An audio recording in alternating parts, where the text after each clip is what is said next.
জনাব সালাহ উদ্দিন আহমেদ ১৯৬২ সালের ৩০ জুন কক্সবাজার জেলার তৎকালীন বৃহত্তর চকরিয়া উপজেলার পেকুয়া ইউনিয়নের ঐতিহ্যবাহী শিকদারপাড়া গ্রামের সম্ভ্রান্ত মৌলভী পরিবারে জন্মগ্রহণ করেছিলেন। তার পিতার নাম মৌলভী সাইদুল হক ও মাতার নাম বেগম আয়েশা হক।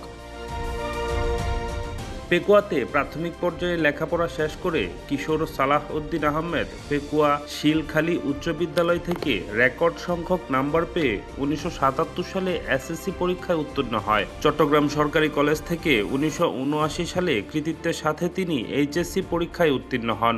ঢাকা বিশ্ববিদ্যালয়ের আইন বিভাগে ভর্তি হন ১৯৮০ সালে। তিনি ঢাকা বিশ্ববিদ্যালয় থেকে ১৯৮৪ সালে এলএলবি, ১৯৮৬ সালে এলএলএম ডিগ্রি অর্জন করেন এবং বাংলাদেশ বার কাউন্সিলে আইনজীবী তালিকাভুক্তি পরীক্ষায় উত্তীর্ণ হয়ে অ্যাডভোকেট হিসেবে সনদ লাভ করেন। সপ্তম বিসিএস পরীক্ষায় ১৯৮৫ সালে অংশ নিয়ে তিনি বিসিএস ক্যাডারে উত্তীর্ণ হন। ১৯৮৮ সালের ১৫ ফেব্রুয়ারি বিসিএস প্রশাসন চাকরিতে যোগদান করেন।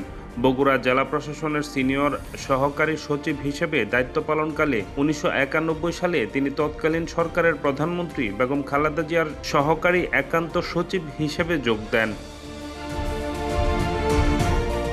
১৯৯৬ সালের জানুয়ারিতে সরকারি চাকরি থেকে ইস্তফা দিয়ে সালাহ উদ্দিন আহমেদ সক্রিয়ভাবে রাজনীতিতে নেমে পড়েন। এরপর ষষ্ঠ, সপ্তম ও অষ্টম জাতীয় সংসদ নির্বাচনে অংশ নিয়ে তিনি কক্সবাজার ১ আসন থেকে জাতীয় সংসদ সদস্য নির্বাচিত হন। টানা ৩ বার কক্সবাজার ১ আসনের সংসদ সদস্য নির্বাচিত হয়ে তিনি রেকর্ড সৃষ্টি করেন। সপ্তম ও অষ্টম জাতীয় সংসদ নির্বাচনে তিনি বিপুল ভোটে প্রতিদ্বন্দ্বী প্রার্থীকে পরাজিত করেন। অষ্টম সংসদ নির্বাচনের পর ৪ দলীয় জোট দেশনেত্রী বেগম খালেদা জিয়ার নেতৃত্বে সরকার গঠন করলে সালাহ উদ্দিন আহমেদ ২০০১ সালের ১০ অক্টোবর মন্ত্রী পরিষদে যোগাযোগ প্রতিমন্ত্রী নিযুক্ত হন। পাশাপাশি কক্সবাজার জেলার ইনচার্জ মিনিস্টার হিসেবেও দায়িত্ব পালন করেন তিনি।